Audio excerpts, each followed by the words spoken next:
guys, today I am going to be discussing a topic that has come up with my family and a few of our friends, and it is hydroponics. If you know us, if you're pretty close to us, you probably already know that we do have some hydroponics, and that's new to us this year.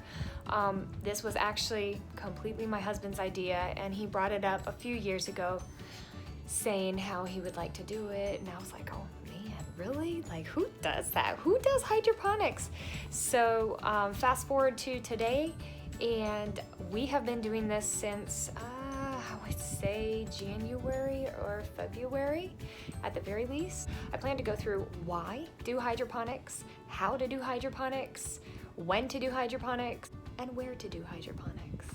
Okay, so stay tuned and I will review each of those questions. Okay, so quickly, why to do hydroponics? If you're already watching this video, there's a possibility that you already want to do hydroponics. My initial reason was keep the husband happy. And then it came more to, well, we want to be even more self-sufficient. So let's do it so that we can make our own food indoors. We've had a big garden, a good garden for the last several years, but hydroponics has created a way for us to be able to make our own food indoors. And why? Why do it? It's easy. It's actually very, very easy. Depending on how you set it up, it's very easy. It is simple. It's actually something fun. My son has enjoyed it, and he likes to go ahead and harvest the lettuce for the meal and stuff like that. It's also just an easy way to get organic lettuce and plants, herbs, all of that. So another good reason to do hydroponics is when you have a garden outside, sometimes you have to start seedlings in dirt. Well, with hydroponics, you don't have to do that. So I still do my melons, my big things, my pumpkins, cantaloupes, that kind of stuff. I am doing those in soil when I start from seed, but as far as the tomatoes and peppers and different things like that, lettuces, anything that's going outside that doesn't grow as rapidly, I actually start in my hydroponics, and I will go ahead and let you see. So that's just a few of the reasons. I'm sure everyone has their own reasons, but those are some reasons why to do hydroponics. Let me give you a little bit of a tour. These are some plants that I plan to plant outside, and these are some plants that we are growing to stay indoors all the way up until they are harvested. So we have 2 trays right now that are going. I also have my big dirt seedlings that I'm doing, and if you want a video on that, let me know. We like to use a temperature probe and a heat pad for them, but we also keep on some UV lights and stuff like that too, just like for the hydroponics. So I was just gonna go ahead and show you these. I can tell these are some peppers that we've got growing for outside, and here's how their little roots look. Long and skinny. These were planted about two weeks ago. I'll have to look at my notebook. I keep track with my numbers. Then there's some cauliflower and some broccoli that I'm hoping I can put in once it's a little bit cooler outside. So those will be going outside. We had some duds, so I'm gonna have to look at those and either replant in there or something. These ones that we grow for indoors, I have some herbs that will take a long time to come up. You know what? I can tell that looks like it's an herb there. This looks like it's a basil. And then I have little gem romaine coming up, and that'll be like miniature romaines. They did so well before that we were like, let's just do those as our hydroponics. We have learned that spinach does not come up well in hydroponics, so all those were spinach. I'm gonna have to replant. But there you go. There's a little tour, and I hope you have some good reasons why to do hydroponics. Another question that you may have is, when is the best time to do hydroponics? And my answer, and I believe my husband would also agree with this, is anytime. All the time, actually. So it's actually good to plant in succession. So every couple weeks, adding in some more lettuce plants and different things that you'll use for your salads. It's also a good thing to start your seedlings before the last frost so that they can actually get get a good start here in the indoors, and then you can slowly move them to outdoors. What I actually usually do is move them into a pot and then see how they do outside in the natural environment. And if it's gonna get really, really cold, I move them in for the night. But all of mine have done pretty well that I've brought out. I think we had a couple pepper plants that didn't do too well, and I think that's because we put them in the raised beds. So we are trying some more peppers. I know it's late in the season, but we're gonna try some more of them. We've got 2 out in the raised beds that are doing fine. But yeah, when? All the time, anytime. That's an easy question. Where to do hydroponics? As you can see, there you go. You can see our shelving unit is in this guest bedroom. So if you have a guest bedroom that's not being used, hey, perfect spot for hydroponics. And if you have a closet that's big enough, a walk-in closet, that'll work too. So the big thing is you want enough airflow. So we keep our fan going, especially when we have the UV lights on. These are just more of the shop lights. I can turn on the UV lights and let you see how bright it is. We don't like to be in here with the UV lights. We're not about tanning here or anything, but we also want to save our eyes. So we have that.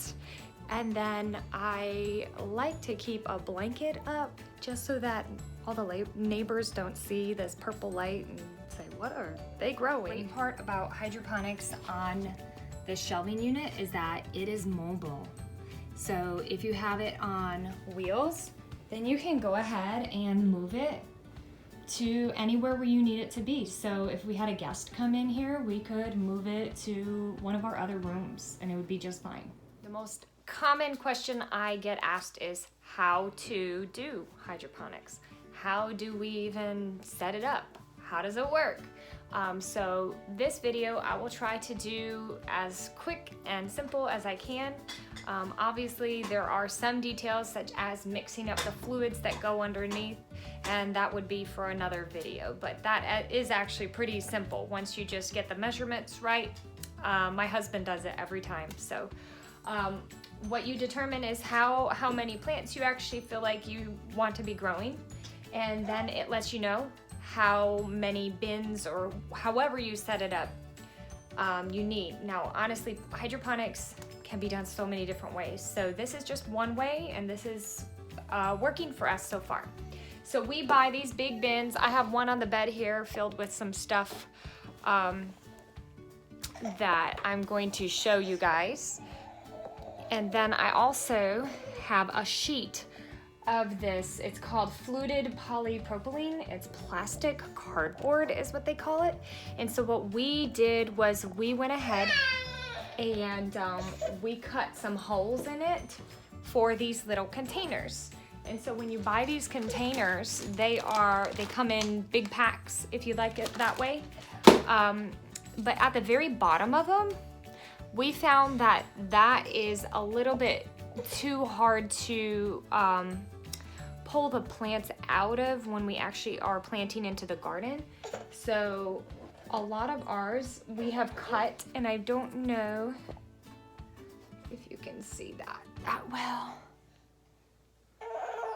We cut like the inside of this out so that when I want to plant this pepper in the garden, I can pull it out and it doesn't rip as many of the roots. You can see that little root that goes into that mixed up hydroponic water. So that is how we actually do this. If you don't want to turn your UV lights on and off every day, this is a wonderful thing. So you can time it so that it goes on only at night or only during the day or whatever. Let's see. Underneath of here, I think I already, this one's hard to see. I'll let you see underneath there. I have these lights off because it gets to be so bright. If you can see that. We have to fill that water every once in a while. And it does have to be mixed up appropriately. So it's just a matter of keeping an eye on it. I think it's every 3 weeks, maybe 4 weeks that we do the water filling. It all depends. So we had some that did not take, and I was going to replant. So I'm gonna go ahead and show you how I replant. And I have some Caesar seeds here. So all that I do is I put it into the little hole of the little, I forget what these pods are called, but there's some sort of a pod that's specifically for hydroponic planting. And we get like a bundle of 50 of them, and they come, this one's not open, so I'm not gonna open it, but you kind of got to see here. They're a little like spongy pod, and they have a little hole in the top, and then the roots automatically just kind of like go down through them. I gotta make sure that root, man, if this pepper dies. Okay, so there you go.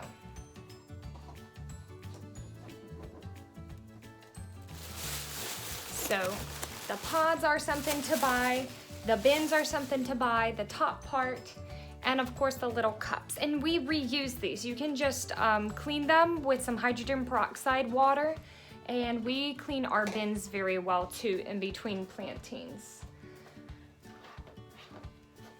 So something else that you would want to look into are the types of lights. So we have, on each of our levels, we have 2 long UV lights, and then we have more of like just a shop light, and that's helpful for when we want to be in here and we want to see, but it also just gives them a wider variety of light, which is more healthy for them. So costs can differ based on how big you want your hydroponic planting to be.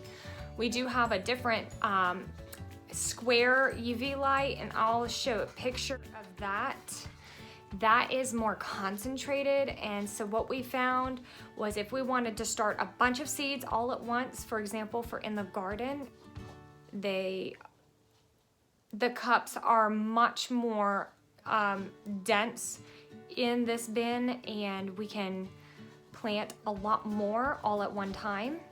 The only problem that we had with that is the roots started to entangle with each other, so you have to be very careful with when you do that and how long you actually leave them in there.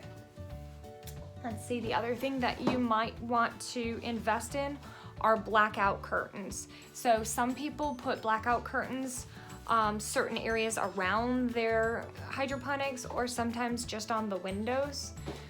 But we tend to leave it open with a fan going, just so that it doesn't get too hot in here. This room tends to get warm.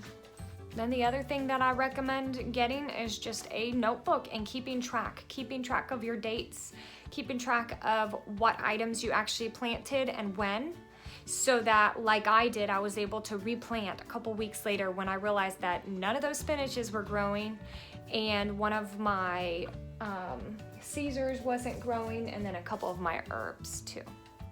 So I hope that answers some of your questions about hydroponics. It's really actually been pretty simple and a joy to do. So let me know if anyone is getting started on hydroponics, or if you guys do it differently. Let me know. So today we are out of salad. So I'm gonna show you what I have to do to go and get my salad. I come into my guest bedroom. I turn off the UV lights. I come over here. Beautiful salad. So I'm going to try to capture this. I just take my scissors, and I have me some romaine, and I have a lot that's ready. I can just do a partial harvest if I want. So I would like a little mix of spring lettuce. That easy. And I'll be able to make us a nice, healthy salad for lunch.